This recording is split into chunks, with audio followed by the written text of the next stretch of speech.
Hello. Oh, Hello. I love these discussion videos where we can sit down and get together and just like be like, so how stupidly excited are you, Ellie? Oh my god, I'm so excited.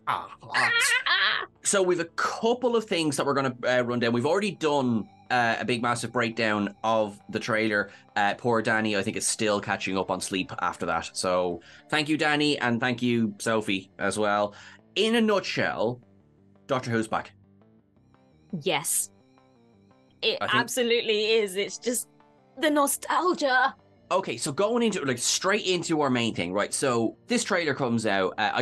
So we watched it when it came out on Saturday, and obviously you did your live reaction. I did the breakdown. Danny hasn't slept, and then I got to go through it again yesterday because my dad hadn't watched it. And Dad is, like the one who got me into Doctor Who, and it was really cool because watching him being like, you could see him going from Yeah, he became one of the Skeksis from the Dark Crystal. And I mean, I really think that if you go into the room marked kitchen sink, it's empty because Russell has thrown everything, just everything at this anniversary. Initial thoughts? My initial thoughts were, you saw my reaction to it. I literally couldn't form words. There was so much excitement. I basically set myself up to watch it first and record my reaction. And I had friends round and my family was in the room next door. And as soon as it finished, I had to rewind it and make them all come in to watch it because I was like, you've got to watch it. I don't even care if you don't watch Doctor Who. You've got to watch it. I'm so excited. And so my mum hasn't been massively fussed by the newer stuff. But even she was like, okay, no, actually that does look really good. I'm very excited about this. And similarly, I was just saying to you, I bumped into some fans of Doctor Who yesterday, and we were discussing the trailer, and they literally commented on how Doctor Who is back. It feels like we've really returned to like peak Doctor Who.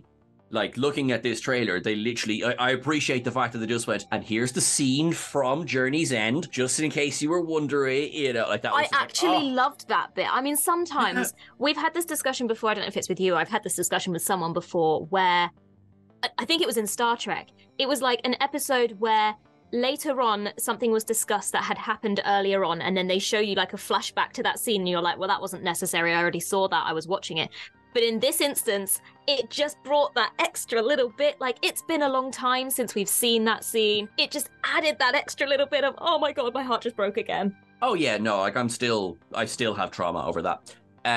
But I think it works. And also because it's funny because you don't really notice the absolute budget wallop up. Because of the way it's cut in and everything. Obviously, it was, Journey's End was as good as Doctor Who had got at the time. And now I'm terrified to, what was it, 2008? Ellie, was that 15 years ago? I think, was it 2008? I think it probably was. Because 2009 was the specials. Yeah, because 9, New Year's Eve, 9, New Year's Day, that's 10 into 11. Okay, right, we won't concentrate on that. But yeah, that was 15 years ago. So also, there's going to be a large amount of the audience watching the 60th who, they won't have seen an awful lot of earlier stuff. The whole nostalgia of it all is very obvious that they're like, right, let's bring back Tennant, let's bring back Catherine Tate, let's go, look, everyone who's dropped off, we're going to go back to a period of Doctor Who when it was, if not at its peak, because it was Matt Smith when they really kind of broke America. So but we're going to go back to when it was like super duper popular to kind of get any of those viewers who have dropped off in the meantime. And it's working, as I said, my mum will watch those, whereas The Power of the Doctor, she watched it because I forced her to, because I had to watch it, so you got to watch it too. So kind of go back to, right, they're putting everything from this super popular era of Doctor Who back in it.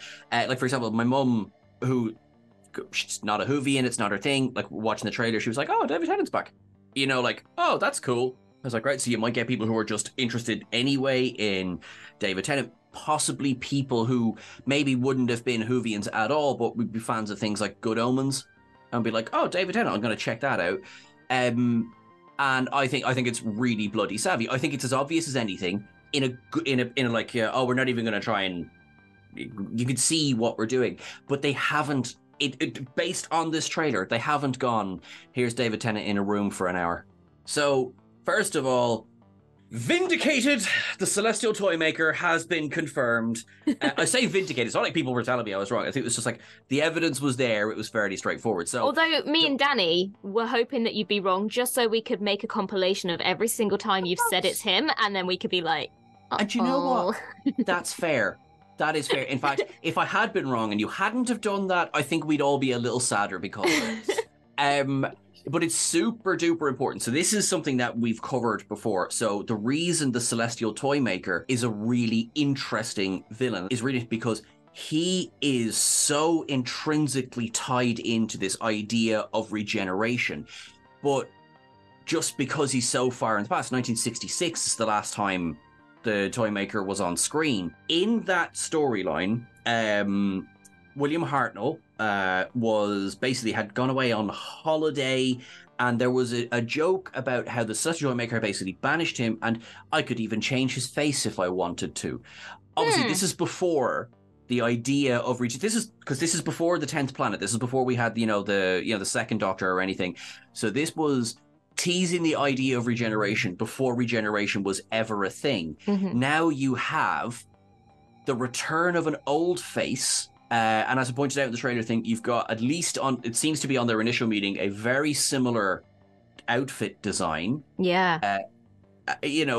Is this the Toymaker stepping in to be like, hiya, which would then, and I think both yourself and Danny have made the point, and a lot of our friends in our WhoCulture family have made the point of, is this where Ncuti Gatwa's 15th Doctor's frustration of like, what the hell is going on? Is this like when he's like, hey, I'm here and I'm ready to go. Yeah. Oh, hang on a second, what's going on here?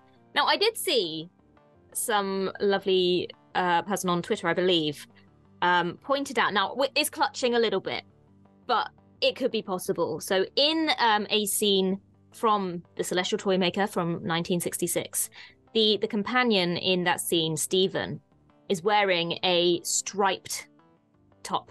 Now it's obviously in black and white, so you don't know what the colours of that are. But again, maybe clutching. But if you look at what Donna is wearing in this episode, she's wearing a striped jumper. Now, I think this may be completely clutching or just like a very subtle similarity. Like, I don't think that there's much to it, but I just saw this comment and I thought it was really interesting because it's not something that I'd even right, thought okay. As we're talking, I've just Googled a picture of that.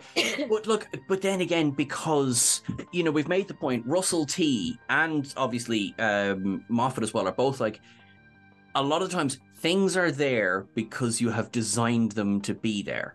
Like the Vote Saxon thing and all the references to Torchwood, I think is a great example of that, right?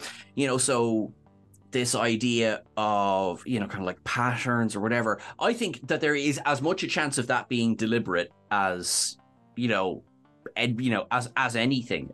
Sorry, I'm just looking at the picture. It's so 60s. The pictures from this Celestial Toymaker. I tell you what, 60s. as well, I hadn't noticed this until you'd pointed it out, but the 47 reference, if that means nothing in terms of Doctor Who, it definitely is a nod to Star Trek, and that just makes me very happy. 100%. Like, I was laughing when I saw it because I was just like, because I know Russell T, we've covered this before, is a Trekkie.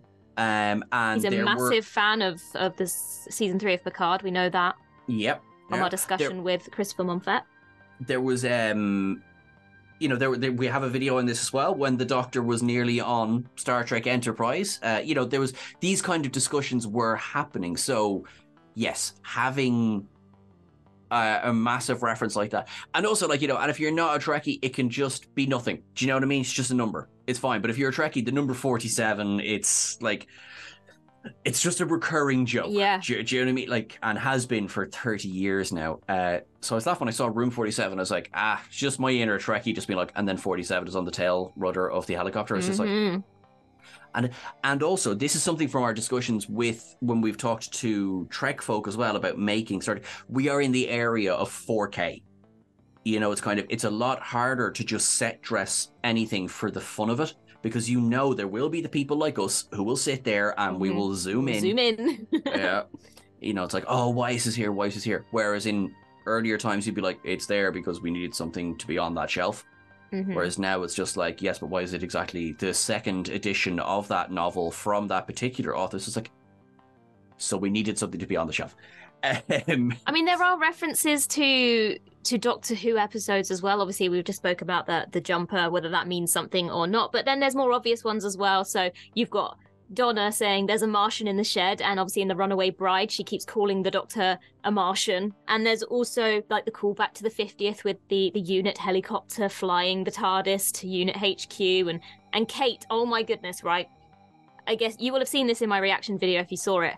I knew that was Kate before we saw Kate's face. There was a very brief shot of like the back of her head, and instantly I was like, that's Kate Stewart. That's Kate Stewart. And then she showed up, and I was very excited. I really like Kate, but I really want her character to be developed a little bit more. I feel like there's more potential to her character that we haven't seen yet. Yeah, I would like a bit of a Kate arc. If not, it might not be in this anniversary special, but I would like a bit more of a Kate arc. And seeing as we might have seen photos of Millie Gibson and Gemma Redgrave together, I don't know. Who knows? Maybe we will. You took the words right out of my mouth because I was about to say the exact same thing. So. Yeah. Who knows? Ellie, where is Shutigawa? Where is Shutigawa? Oh, well, there's been some theories that he might be amongst those Guardians of the Edge. You know, the background is different to what we saw previously, and we knew that the previous background that we'd seen was purposely put there to not give away his location. Whether the same thing has happened here, because there's not much to it. It's just kind of orangey, you know. So it could just suggest regeneration. Someone made the point. Well, now I'm gonna, because it's a good theory, but then I also have holes in it, right? But someone made the point of that this is going to lead on from actually Jodie's regeneration, and that this whole adventure with the 14th Doctor is a construct of the Toymaker.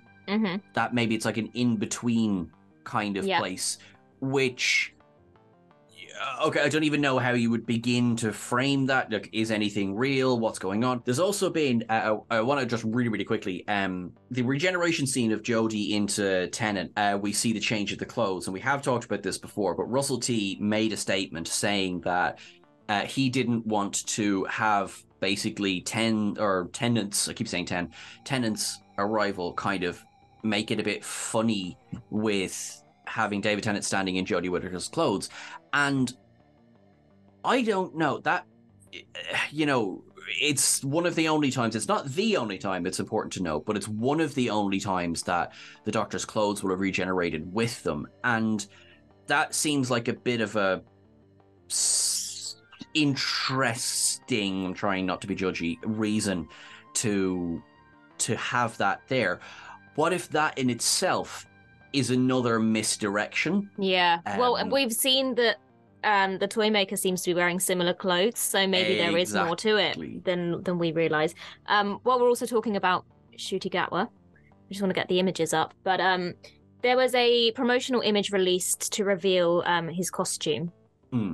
And the background of that image is kind of purpley, bluey, pink. Now, there's a shot in the trailer of like this blue, purpley, pink light. It looks a little bit like a kind of portal to somewhere. And if you look at those side by side, it could suggest that this is kind of maybe a portal that Shutigawa is coming through, which suggests that kind of forcing through and trying to get somewhere, or he's trapped somewhere. Again, could mean absolutely nothing, but we like to look at these details. They might just like the colours. Maybe they do. Maybe they do. Because, yeah, you're right. We have things like... so this was one thing that I didn't grab in the trailer breakdown, but you did, which was that line about Kate going, how do we fight humanity? Yeah, yes. So, yeah, it's not how do we save the human race, it's how do we fight the human race? And no one seems to have picked up on this. Right, so it's like, are we looking at you remember when the Master turns the entire human race into and they didn't really do much with that. But, is it something kind of a similar idea of like, the giggle infects everyone on Earth, and then is it just pure chaos? Because we see lots of scenes of the streets in chaos and everything. Oh, something's just popped into my head. Right, okay, so you know how everybody has drawn a similarity between the new unit HQ and, like, Avengers Towers, Stark No, Towers? yes. Yes. But I've just had a thought. There's a shot in the trailer of an aeroplane flying really low. Mm-hmm. And it's just reminded me of the end of Infinity War, where half the human race blip out of existence. Yeah. And because of that, a plane starts to crash because the pilot has disappeared. He's blipped. And then the plane crashes because there's no one flying the plane. And it's just made me think the human race has been interfered with and they're being all chaotic and disruptive. And the pilot of that plane has just decided, you know what, let's be chaotic and crash the plane. That's my theory. I've just thought of it. It's just come to my head right now. I like it. I like it. You are a mad person. It's Doctor Who crossed with the Avengers. Well, I mean, they're both Disney adjacent. Yep, and we've kind of made this comparison between the Whoniverse kind of becoming the Doctor Who MCU. So maybe that's a hint at what's to come. You've got Stark Towers and similarities to Infinity War. I'd be okay with that. Other bits, I gave a very special hello in the trailer to the soldier who was standing behind the 14th Doctor. Slightly more detail. So thank you to @Ruther2 on Twitter, who has posted some, basically looks like kind of agents. And so anyway, Alexander Devriant, I hope I'm pronouncing that correctly, who will be playing Colonel Ibrahim. I am very happy. This just goes to show the different thought processes here, because I didn't notice him until I heard your reaction to him. I was too busy looking at the Doctor going, Kate Lethbridge Stewart, you know, Kate's back, woohoo! Oh, there's an extra in the background. But I will just say, actually, now we're talking about that kind of thing, Neil Patrick Harris. I'm very excited to see Neil Patrick Harris. I know there's sometimes been like skepticism about casting American actors in Doctor Who because it's so inherently British. But I feel like, first of all, the character has some sort of accent. Like, he's not his normal American self. There's an accent there. But also, he's just... The thing is with Neil Patrick Harris is he is, first and foremost, a Broadway performer. And this character really seems to be very stagey and showy and over the top. And from what I've seen so far, I think he's going to be absolutely brilliant. I think my favorite shot of the whole trailer is him with the marionette strings, like leaning over. That, I mean, it looks amazing, but it's also so intriguing as to what the hell's going on. That is my favorite part. I love it. I love it. And this idea, again, I think this idea is going to grab steam over the next month or so. This construct, like, there is clearly something going on where the Toy Master is puppeteering everything. And note here from Danny going, theory that the Doctor can't die because he's stuck in a Toymaker construct, hence blocking bullets with that blue shield. Yeah, he's basically developed the Force. So we've got Avengers and Star Wars. Again, both of which being Disney properties. It's using the Force. This is true, but this is a comment I made, actually, whether this is intentional or not. I did a discussion video a little while ago talking about the Disney Plus deal. And I did touch upon slightly the possibility of being able to make more kind of obvious references to those IP if Doctor Who has now joined the Disney franchise, I guess. I don't think it's quite that, but are you then able to make more obvious references because of that? Again, we are just making connections here. Yes, they could not be true whatsoever, but it's possible. It is possible. Through RTD, everything is possible. Yes. Any kind of closing thoughts before we go? I do have one thing written down here that I haven't said, and I thought it was hilarious. Was Sylvia walloping the Doctor in the face? I love it. We don't really need to comment on it. I just need to just bring it up so that Danny can show that clip right here so everyone can rewatch it just one more time, because I really, really liked it. I like that. You're maniacal, and I love it. Yes. And I just, beat the meep, Miri and Margulies. I love the Hugging fact Donna's that... leg. Monsters. Oh, just there you go, and Lord of the Rings.